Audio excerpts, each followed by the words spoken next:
Kalau engkau mau sholat, menghadaplah ke arah kiblat. Tolong rasakan itu mungkin sholat terakhir yang engkau tunaikan menghadap Allah. Mungkin itu saat sujud engkau pulang kepada Allah. Mungkin saat ruku engkau kembali kepada Allah. Mungkin saat tahiyat engkau pulang menghadap Allah. Itu pesan Quran dipraktekkan oleh Nabi. Menghadap ke jamaah, semua fokus terisak saat mulai takbir. Karena merasa bagaimana kalau saya sedang takbir langsung dipanggil Allah. Nah sekarang dari 4 pilihan ini kita ambil ilmunya untuk mendetilkan di malam ini, sehingga ketika meninggalkan tempat ini kita sudah punya pilihan hidup. Persiapan pulang mencari bekal itu, sebelum kita pulang, apa yang kita pilihkan untuk merubah jalan hidup kita setelah malam hari ini. Setiap kita yang berkehidupan sampai malam hari ini, kita tidak tahu siapa di antara kita yang diridhai oleh Allah. Walaupun diberikan peran yang berbeda-beda. Ada yang diberikan kedudukan, seperti tadi ditunjukkan dan disebutkan. Ada yang diberikan limpahan harta benda, sehingga mengangkat status sosialnya. Ada yang diberikan anugerah pengetahuan yang luas, sehingga mendapatkan kehormatan dan kadang-kadang pengagungan di lingkungan kehidupan. Ada yang diberikan tenaga yang begitu besar, sehingga dengan itu dia bisa kuat beraktivitas.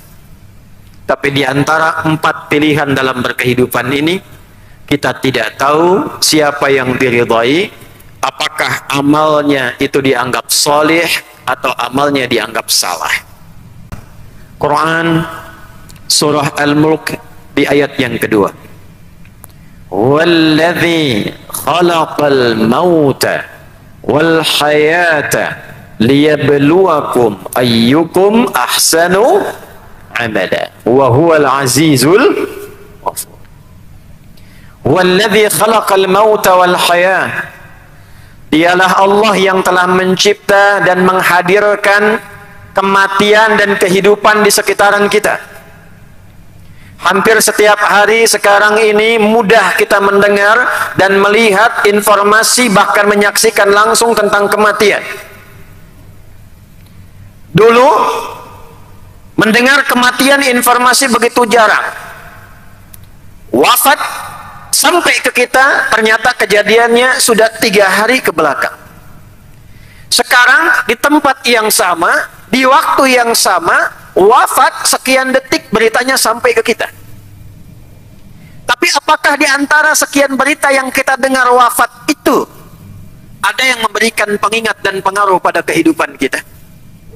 Minimal kalau kalimat nabinya, minimal dengan bahasa tafsirnya, kalau kita mendengar ada yang wafat, melihat ada yang wafat, menyaksikan ada yang wafat, paling minimal sampai nggak ke hati kita bahwa kita pun akan wafat.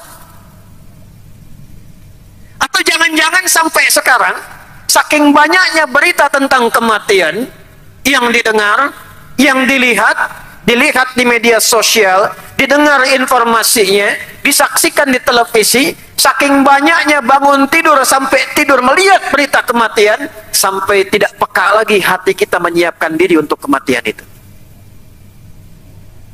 Dulu paling standar, dulu orang jangankan mendengar berita kematian, dengar ayat tentang wafat saja, itu hatinya langsung bergetar, lisannya langsung gemetar, karena dia melihat dirinya, bagaimana kalau saya diwafatkan di waktu yang sama, persiapan bekal apa yang saya akan bawa pulang menghadap Allah Subhanahu wa ta'ala. Dan itu minimal 5 kali sehari, Pak. 5 kali sehari, Bu.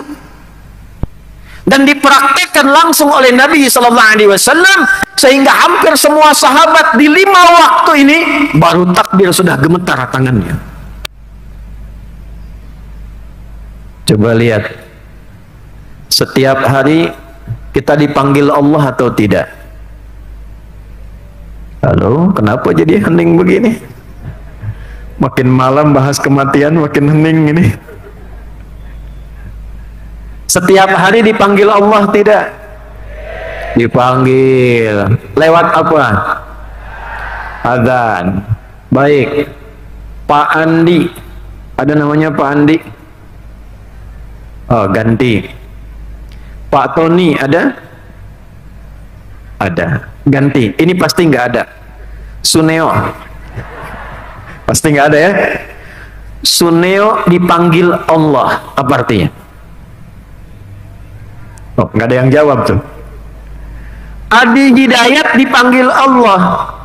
Diumumkan di pengeras suara telah dipanggil Allah Subhanahu wa ta'ala. Bapak Fulan bin Fulan, Ibu Fulanah bin Fulanah dipanggil Allah. Apa artinya? Kita tiap hari diingatkan lewat telinga kita, diperdengarkan di telinga. Telinga bahasa Arabnya udhun, jamaknya disebut dengan azan. Dipanggil lewat azan, Allahu Akbar, Allahu Akbar. Dinamakan azan karena lafaz ini satu-satunya lafaz di muka bumi yang akan terus didengar oleh manusia selama masih punya pendengaran. Dan lafaz ini tidak pernah berhenti 24 jam semuka bumi. Itulah sebabnya kenapa waktu sholat di muka bumi berbeda-beda. Dari Banjarbaru ke Banjarmasin beda sekian menit. Dari Banjarmasin balik ke Batu Licin beda sekian menit. Dari Kalimantan ke Sumatera beda waktu. Sumatera ke Jawa beda waktu. Dari Indonesia ke Malaysia berbeza. Dari Asia Tenggara ke Asia umumnya berbeda. Sampai ke Amerika, ke Eropa. Di antara hikmahnya untuk diperdengarkan lafaz adzan 24 jam tanpa henti. Di mana ada lafaz diperdengarkan 24 jam, mengisi seluruh lapisan kehidupan di bumi. Kalau ini karya manusia mustahil bisa diperdengarkan. Karya ini kalau karya manusia mustahil bisa tahan 24 jam.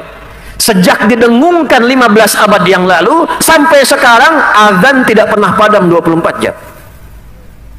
Tapi panggilan azan itu mengajak kita menunaikan sholat, menghadap Allah. Saat menghadap itulah perhatikan ayatnya berbunyi. Quran surah kedua Al-Baqarah di ayat ke-45 sampai 46. Wasta'inu bis-sabri was-salah wa innaha lakabiratun illa 'alal khashi'in. Dan jika kalian punya masalah dalam hidup, terima dulu, tangkap dulu dengan sabar, karena tidak ada orang hidup yang tidak punya masalah. Setiap orang hidup pasti punya persoalan. Masalah itu dikirimkan oleh Allah bukan ingin membuat kehidupan kita bermasalah, tapi ingin meningkatkan kualitas kehidupan kita. Ingat Quran surah 2 ayat 155. Wala nabluwannakum bisyai, dan aku berjanji, aku pastikan setiap orang yang hidup kata Allah, aku akan berikan ujian dalam hidupnya untuk mengangkat kualitas hidupnya. Jadi mustahil ada orang yang hidup yang tidak diuji, itu mustahil. Mafhum mukhalafahnya, pengertian terbaliknya, kalau ada orang yang tidak ingin punya masalah, artinya tidak ingin hidup. Saya tanya ibu yang di sini nih, Bu, ingin punya masalah atau tak ingin punya masalah? Bilang ingin, takut nggak sanggup. Nggak ingin, takut nggak hidup. Ini rumusnya, terima dulu. Nanti Allah kirimkan masalah itu sesuai kebutuhan kita, sesuai doa kita. Jadi asal fikih di Qur'annya, masalah itu turun bukan ingin membebani kita, tapi Anda berdoa, dikirimkan jalan doanya lewat ujian itu. Anda sekolah, saya sekolah, ulun sekolah, ingin lulus dari SD ke SMP. Ulun doa, ya Allah ingin lulus. Caranya bagaimana? Lewat ujian. SMP mau naik ke SMA, ya Allah ingin lancar, lulus, ingin pintar. Bagaimana cara Allah mengabulkan itu? Ikhtiarnya lewat ujian. Kalau tidak dijalani, masalah. Itu kemarin ada rapot di utak-atik kan jadi nggak lulus. Kenapa? Karena jembatannya tidak diikuti. Dan tidak mungkin Allah menitipkan masalah, ujian, di luar batas kemampuan kita. La yukallifullahu nafsan illa usaha. Jadi kalau Anda malam hari ini punya masalah, seberat apapun, itu artinya hanya Anda yang dipercaya oleh Allah untuk bisa mengatasinya, dan itu sesuai dengan doa yang kita mohonkan kepada Allah. Jadi kalau ibu yang punya masalah, bukan saya, artinya hanya ibu yang sanggup menjalaninya. Dan maslahatnya kembali kepada ibu, bukan pada yang lain. Bagaimana supaya cepat menyelesaikannya? Wassalah, bawalah itu dalam sholat. Karena itulah dalam sholat kita katakan iyyaka na'budu wa iyyaka ya Allah, sekarang hamba ini sholat, sekarang hamba menghadap, dan kau katakan bawa masalahmu untuk minta pertolongan, sekarang hamba hanya minta pertolongan kepadamu. Kenal Nabi Zakaria? Ayo bilang kenal, saya pulang. Saya pernah mengisi di Pekanbaru. Ada yang kenal Fir'aun, Pak? Saya tanya, kenal Fir'aun? Kenal. Saya langsung gemetar mau nutup itu. Nabi Zakaria, istrinya divonis, maaf, secara medis tidak mungkin punya keturunan. Divonis menofos dan mandul, secara klinis mustahil. Ternyata bagi Allah tidak ada yang mustahil. Dikabulkan doanya, Allah izinkan mengandung, melahirkan, bahkan diberi namanya langsung diberikan oleh Allah, Yahya. Kapan dikabulkan doanya? Saat sholat dan berdiri dalam sholatnya. Ali Imran ayat 39. Fanadathul malaikatu wa huwa qa'imun yusalli fil mihrab. Sedang berdiri dalam salatnya, doa kepada Allah, minta diberikan keturunan, dikabulkan doanya karena khusyuk salatnya. Sekarang cara khusyuk bagaimana? Dan apa kaitan dengan pembuka tadi kita di awal? Di surat Al-Mulk tadi. Maka ayat ke-46-nya mengatakan rumus khusyuk. Sebetulnya tidak perlu pakai pelatihan. Kalau rumus Quran kita praktekkan, mempelajari yang Nabi tunjukkan, praktekkan seperti dicontohkan, dapat kita nilai khusyuknya. Alladzina yadhunnuna annahum mulaqu rabbihim. Orang khusyuk itu tanda pertamanya, kata Allah, dia mempersiapkan diri sebelum sholat karena dia merasa dan menguatkan pada hatinya akan menghadap dan berjumpa dengan Allah. Allahu Akbar, Allahu Akbar.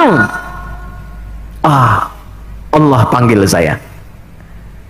Anda diminta untuk datang menghadap pimpinan, direktur perusahaan, minta panggil besok. Saya tanya, siap-siap atau tidak? Pakai baju bagus atau biasa? Dipersiapkan kata-katanya atau tidak? Maka ciri orang khusyuk karena tahu akan berjumpa dengan Allah, menghadap Allah dalam salat. Quran surah 7 ayat ke-31. Khudhu zinatakum 'inda kulli masjid. Dia kenakan pakaian terbaiknya. Dia wudu dengan sempurna. Quran surah 5 ayat ke-6. Karena dia tahu akan menghadap Allah. Nah, ini Anda ini bagaimana? Dipanggil manusia, persiapan jauh dari rupa. Bahkan ada pesta sebulan sebelumnya sudah disiapkan pakaian, kelengkapan, ingin menghadap, datang, yang belum tentu kita datang keinginan kita dikabulkan. Allah panggil kita 5 kali sehari, berjanji mengabulkan doa, menghilangkan kesulitan, mengentaskan persoalan, dari mulai bangun sampai kita tidur, tinggal menghadap, bilang dikabulkan. Tapi ketika datang penampilan begitu-gitu saja, pakai kaos, depannya Mbappe, belakangnya Messi, menang, menangis saja. Kalah 1-0 tuh. Saya nggak nonton. Itu yang terjadi. Kalau sudah siap, datang menghadap ke arah kiblat, lihat poinnya. Wa annahum ilaihi raji'un. Dan dia menghadap ke arah kiblat lalu memantapkan kepada hatinya, annahum ilaihi raji'un. Saya tanya, kalau kita mendengar kalimat inna lillahi wa inna ilaihi raji'un, ilaihi raji'un, artinya apa? Artinya diterjemahkan oleh Nabi, sallu salatan muwadda'. Kalau engkau mau salat, menghadaplah ke arah kiblat. Tolong rasakan itu mungkin salat terakhir yang kau tunaikan menghadap Allah. Mungkin itu saat sujud engkau pulang kepada Allah.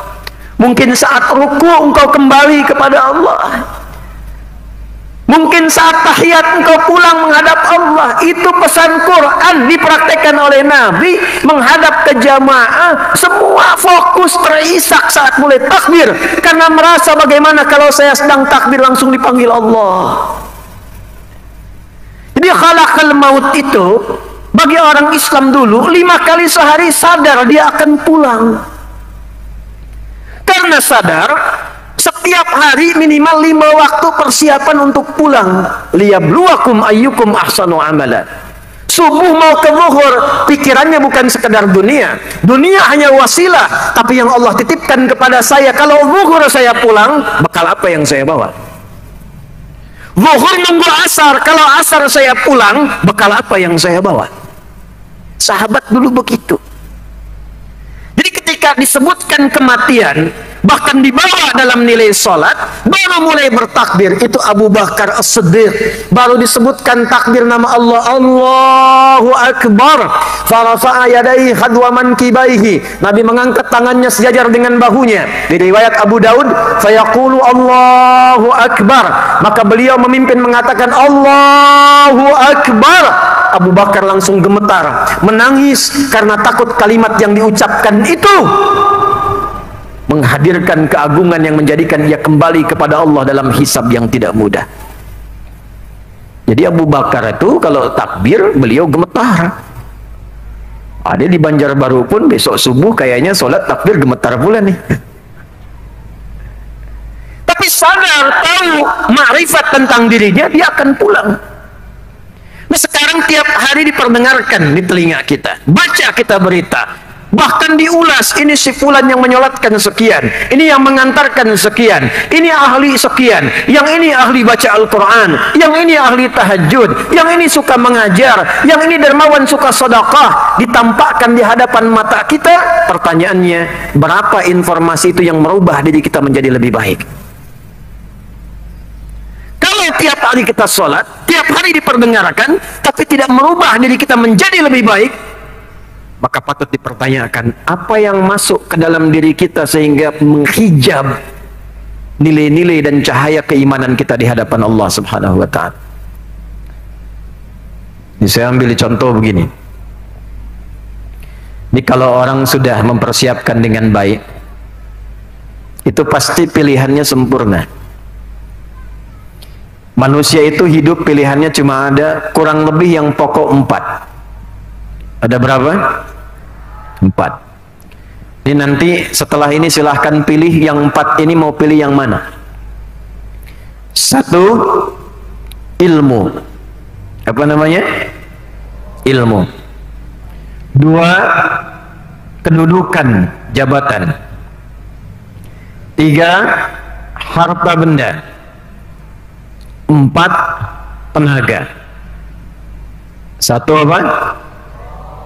2, 3, 4. Ilmunya diajarkan oleh Nabi, dipraktekkan oleh sahabat, dan pada umumnya kita akan lihat sahabat dibagi menjadi 4 bagian ini. Yuk kita lihat. Yang ilmu misalnya Sayyidina Ali bin Abi Thalib radhiyallahu ta'ala anhu. Beliau tidak dikenal dengan hartanya, tidak dikenal dengan kedudukannya, yang utamanya dikenal dengan ilmunya. Disusul sahabat Abu Hurairah radhiyallahu ta'ala anhu. Abu Hurairah tidak pernah dikenal secara umum menduduki satu jabatan, hartanya tak mampu mengalahkan Utsman, tenaganya tidak sekuat Bilal, tapi ilmunya walaupun 3 tahun bersama Nabi, itu meriwayatkan hadis paling banyak di antara para sahabat. Beliau memilih jalur hidupnya dengan ilmu pengetahuan. Yang dengan kedudukan, Umar bin Khattab radhiyallahu ta'ala anhu memilih jalur yang kedua ini, menyiapkan bekal ibadahnya, menyiapkan pembekalannya sebelum pulang, karena tahu yang ilmu sudah dipilih sahabat yang lain, beliau memilih mendekati Allah lewat kedudukan. 3, saya cepat dulu sebutkan lalu nanti kita detilkan. Sabar, kan kita sampai subuh nih. 3, harta. Utsman bin Affan radhiyallahu taala anhu, Abdurrahman bin Auf radhiyallahu taala anhu, Talha ridwanullahu alaihim jami'an. Tahu ilmu diambil Ali, diambil Abu Hurairah, kedudukan sudah ada Umar, maka yang ini memfokuskan bidangnya, walaupun sebagian diangkat jadi khalifah, tapi bidang utamanya dalam harta benda. Sehingga Anda tidak pernah mendengar kalau Nabi ada kalimat siapa yang mau berjihad dengan harta, maka mereka tampil lebih dulu dibandingkan yang lainnya. Bilal bin Rabah, tidak pernah viral bahwa Bilal itu crazy rich di zaman Nabi, tidak ada. Tidak pernah jadi khalifah, menolak jabatan sepeninggal Nabi ketika akan diangkat menjadi hakim agung. Tidak terkenal dengan pengetahuan ilmunya, tapi Bilal begitu cerdas membaca situasi. Utsman sudah dengan harta, Umar dengan kedudukan, Ali, Abu Hurairah sudah dengan ilmu. Peluang saya pada yang keempat dengan tenaga. Maka empat-empatnya ditekuni, dipilih yang keempat oleh Bilal. Kenapa pilihan ini jatuh? Kisahnya sederhana. Saat azan, Allahu Akbar, Allahu Akbar. Begitu selesai azan tuh Nabi komen. Kan rumusnya sederhana. Kalau Nabi komen, kita umatnya tinggal like and subscribe. Jadi tidak usah ikut komen lagi. Komen Nabi al-Qamakala, saya mendengar telapak kaki Bilal di surga. Bilal mendengar kalimat itu menyimpulkan saya adzan sudah mendapat jaminan lisan Nabi masuk surga. Kenapa saya harus pilih harta seperti Utsman?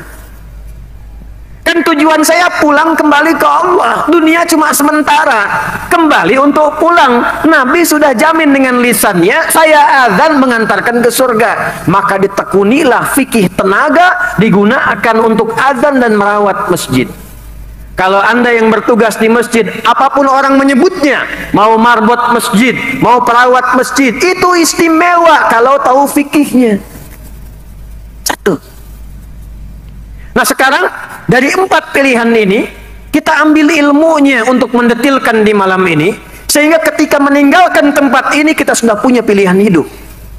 Persiapan pulang mencari bekal itu, sebelum kita pulang, apa yang kita pilihkan untuk merubah jalan hidup kita setelah malam hari ini? Karena di mana-mana kalimat pulang itu selalu memberikan kesan senang, Bu. Pak, bisa ambil contoh. Kalau kita habis Ramadan, masuk Idul Fitri, pulang nggak? Mudik nggak? Dari Jakarta mudik ke Banjarbaru. Saya tanya, kalau mudik itu senang tidak? Kalau pulang itu senang tidak? Sepengetahuan kami, senang itu kalau ada bekalnya. Saya sering lihat orang mudik persiapan kereta habis, pesawat habis. Ada yang pulang ke Jawa dari Jakarta pakai motor. Motornya bebek, bekalnya singa. Depannya kardus, belakangnya kardus. Diapit anak dan istri. Di belakangnya diberikan daun pelepah dari pohon pisang. Di bawahnya kata tulisan, aku pulang sayang. Tapi hebatnya, karena dia merasa punya bekal, dia senang pulang. Dia telepon keluarganya, keluarga senang, keluarga siapkan. Rumah dicat, kue diada-adakan, siap menjemput di bandara. Karena ada yang pulang, siap membawa bekal. Ulun pernah tanya satu orang, kenapa Anda tak pulang? Tak ada bekal, Ustaz. Jadi umumnya, kalau pulang itu senang. Pulang lihat orang tua, senang.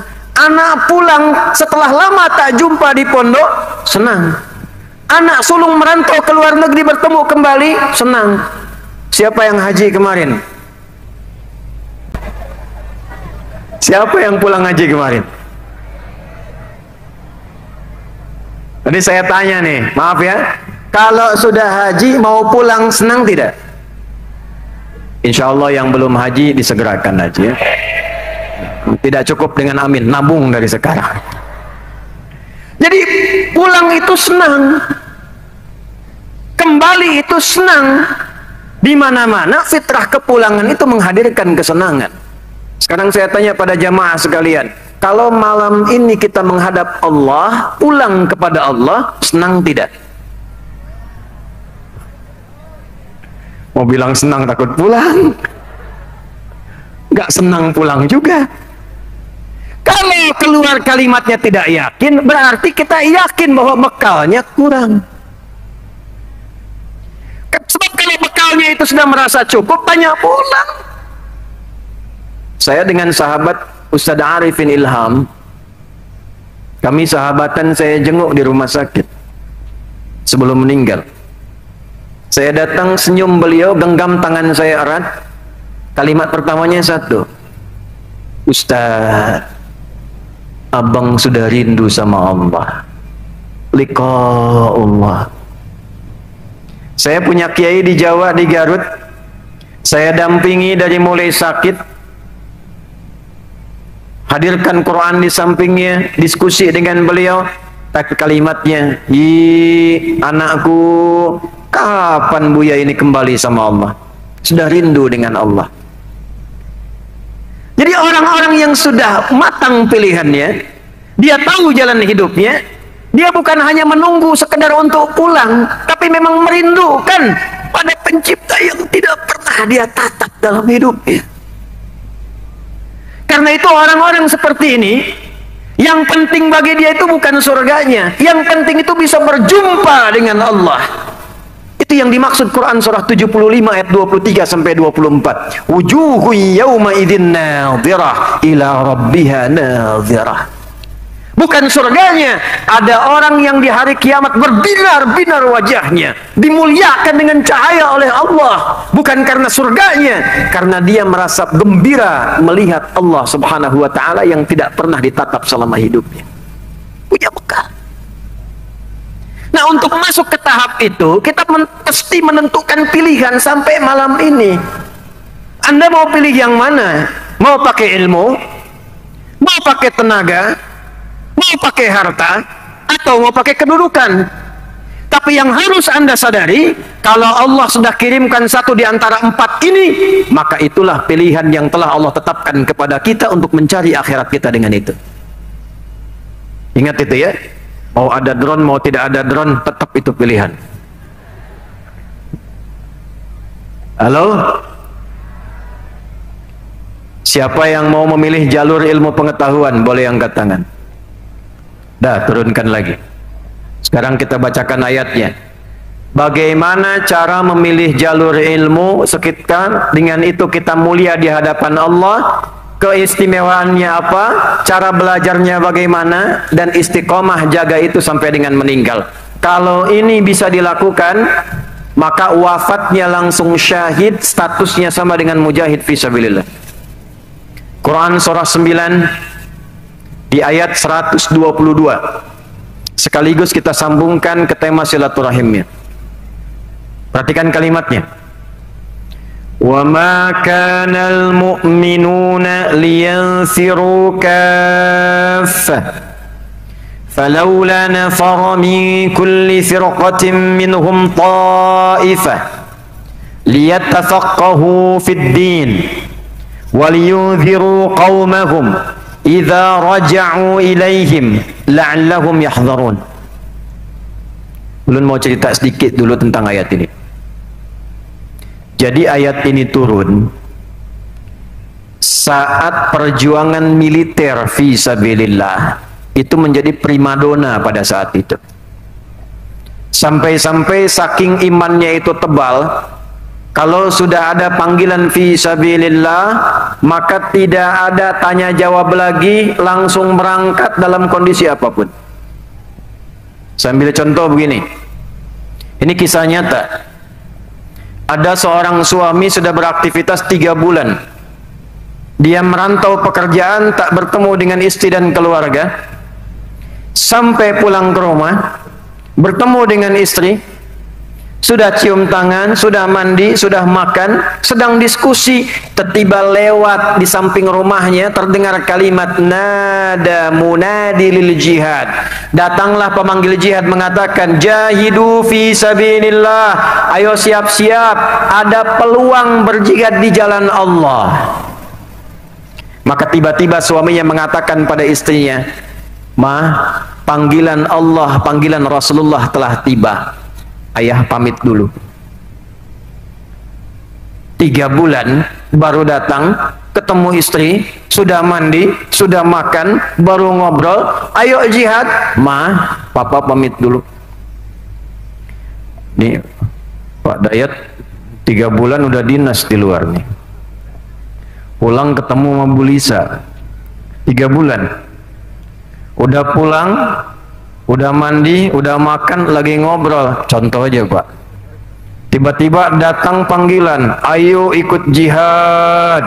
Kalau Pak Dayat dalam situasi itu, kira-kira ikut jihad atau dekat sama istri?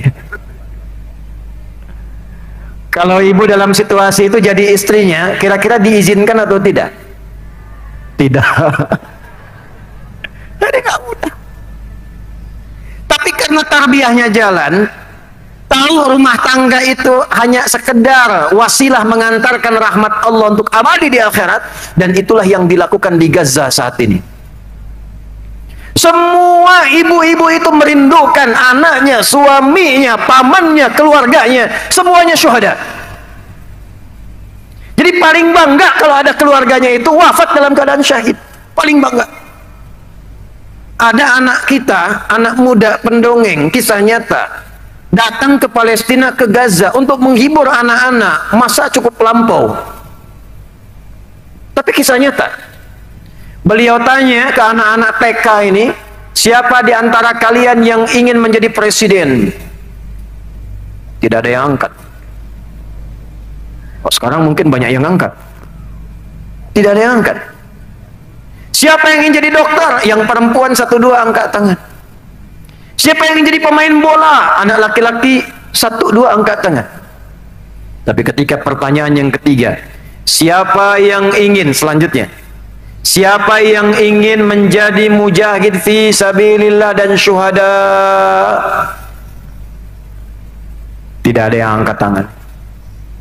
Semua berdiri tegap dan mengatakan dengan kencang, nahnu syuhada, nahnu syuhada, nahnu syuhada. Kamilah calon syuhada. Kami akan nyusul bapak kami akan nyusul paman kami akan nyusul om kami. Itu keluar kalimatnya secara tegas karena tahu dan punya persiapan bekal pulang. Nah, dulu suasananya begitu. Di era Nabi kalimat ini viral. Maka ketika disebutkan panggilan, kalau kita masa-masa perjuangan, siapa yang mau berjuang? Semua keluar. Kiai Hashim bikin resolusi jihad sampai ke Kalimantan, semua bergerak, jaga, keluar demi negeri, niatkan ibadah, tinggi nilainya. Tiba-tiba karena panggilan itu datang, yang keluar banyak, yang syahid banyak, Allah turunkan satu amalan yang dengan amalan ini nilainya sama dengan berjuang di medan perang. Kalau tidak ada panggilan, kita dipanggil oleh negara untuk bela negara dengan niat ibadah, tidak ada panggilannya, maka statusnya naik di atas jihad fisik. Itulah sebab turunnya Quran surah 9 ayat 122. Apa bunyinya? Wa ma kanal mu'minuna liyanfiru kaffah. Dan tidaklah orang beriman itu semua mesti pergi ke medan juang secara fisik. Falaula nafara min kulli firqatin minhum ta'ifah. Kalau ada yang ingin satu amalan yang nilainya sama dengan itu, keistimewaannya serupa, pahalanya sama, bahkan bisa melebihi, hendaklah ada di antara mereka memilih jalan yang ini, kata Allah. Apa jalannya? Liyatafaqahu fid din. Pilihlah jalan jihad lewat pengetahuan. Pelajari ilmu. Jadi orang yang pintar. Jadi orang yang menguasai pengetahuan, kuasai teknologi zaman sekarang, kuasai beragam pengetahuan. Tapi niatkan apa? Liyatafaqahu fid din. Diniatkan untuk ibadah kepada Allah Subhanahu wa taala. Menampilkan nilai keislaman, menjaga agama ini. Karena itu yang paling prioritas kalau bisa, pelajari ilmu agama, pelajari umum untuk menguatkan agama. Dulu orang kalau belajar Mereka bukan sekedar ahli tafsir, ahli hadis, tapi ada di antara mereka bahkan yang ahli di bidang kedokteran. Imam Syafi'i itu bidang kedokteran, Sayyidah Aisyah itu pakar di bidang kedokteran, ada Ibnu Rusyd, beliau itu pakar di bidang fikih perbandingan, tapi profesinya seorang dokter bedah. Dulu begitu. Waliyunziru qaumahum idza raja'u ilaihim. Kalau sudah pintar, sudah sukses, pulang kembali ke daerah masing-masing, bangun daerahnya. Itu jihad paling tinggi. Banjarbaru program, berikan beasiswa, silakan belajar. Yang ke Madinah, yang ke Mekah, yang ke Mesir, yang ke Tripoli, yang ke Tunisia, ada yang ke Jepang, ada yang ke Amerika. Dia belajar amanat dari daerahnya. Setelah sukses, pintar dia, riset apa kebutuhan di daerahnya, pulang dia ke Banjarbaru, bangun kampungnya, bangun desanya, makmur keadaannya. Itu jihad nilainya di hadapan Allah Subhanahu wa Ta'ala. Jadi jihad itu bukan sekedar fisik saja. Orang yang memilih jalur untuk belajar itu sama nilainya dengan mujahid fi sabilillah. Tapi apakah semua orang yang belajar masuk kategori ini? Tidak. Maka dari itu, orang tua yang anaknya di pondok,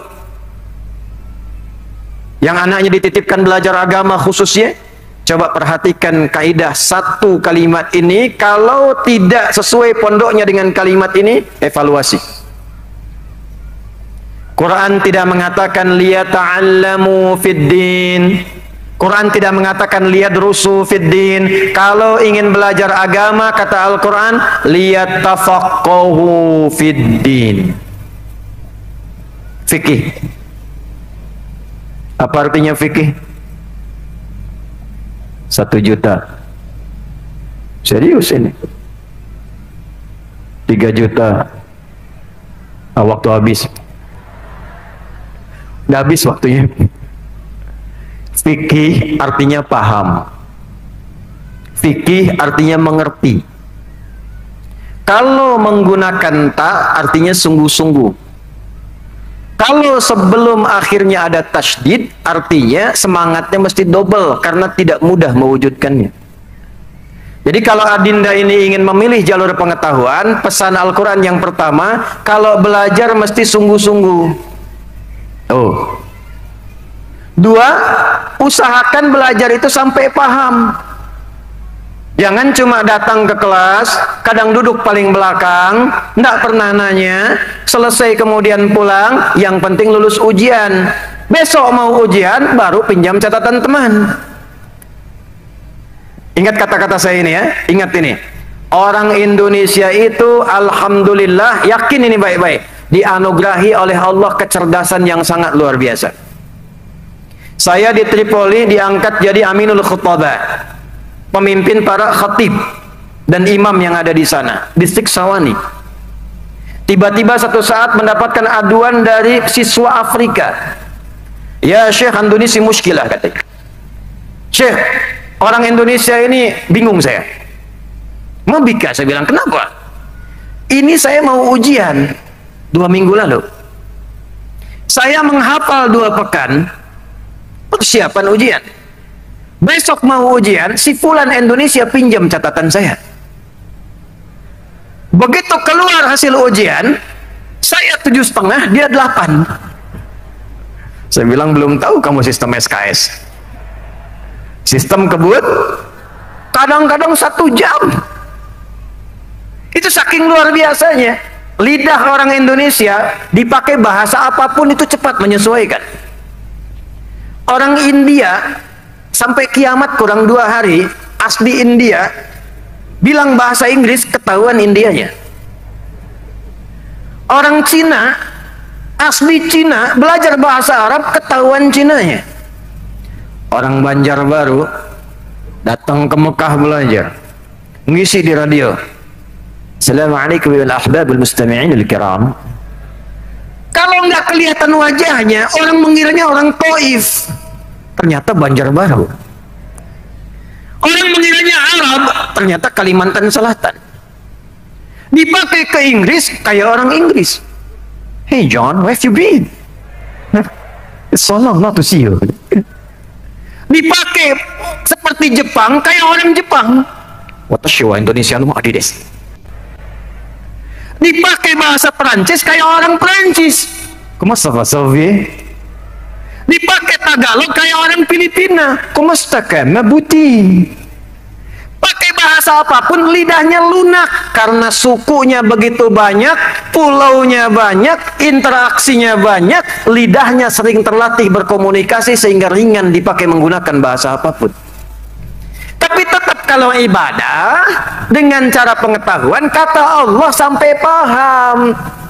Jadi jangan sampai ada anak Banjarbaru datang belajar di kampus misalnya Lamba Mangkurat, duduk ngambil paling belakang, tidak pernah tanya, hanya untuk ujian, dapat ijazah, itu belum masuk kategori jihad fi sabilillah dengan ilmu. Maka Nabi sampaikan Al-Arba'in nomor hadis yang kedua, dikutip dari hadis Muslim nomor hadis yang ke-8. Perhatikan caranya. Bainama nahnu julusun 'inda Rasulillah sallallahu alaihi wasallam, kata Ibnu Umar, kata Umar bin Khattab radhiyallahu taala anhu, saat kami duduk-duduk santai dengan Rasulullah sallallahu alaihi wasallam, tiba-tiba datang penuntut ilmu. Ittala alaina rajulun syadidu bayadu thiyabi syadidu sawadi sya'ri la yura alaihi atharu safari wa la ya'rifu minna ahadun, fajalasa ila an-nabi sallallahu alaihi wasallam fawada'a kaffayhi ala fakhidhayhi wa rukbatayhi ila rukbatayhi faqala ya Muhammadun akhbirni 'anil Islam. Datang seorang pelajar, bajunya bagus bersih, rambutnya tersisir rapi, nggak kelihatan mampir-mampir dengan keringatnya. Fokus datang di saf pertama, lututnya hampir mendekat Nabi, telapak tangannya dipegangkan di pahanya, langsung fokus di depan Nabi, dia bertanya tentang ajaran-ajaran agamanya. Nah, itulah jihad dengan ilmu. Ambil saf paling depan. Saf depan mau ngantuk ditahan-tahan. Mau bikin status malu. Dan sudah pasti terperhatikan, kalau mic-nya mati pasti kedengaran depan. Nah, dulu belajarnya begitu, makanya semuanya jadi. Ibnu Sina, Al-Kindi, Al-Farabi, Al-Ghazali, Al-Khawarizmi, Al-Battani, jadi semua. Kenapa? Karena rumus Qurannya dipakai. Masuk kelas belum paham, pastikan keluar sudah paham. Jangan keluar ruangan belum paham. Nah, ini masalah kita sekarang ada di pemahaman. Bahkan banyak orang menunaikan ibadah tidak paham apa yang dikerjakan dalam ibadahnya.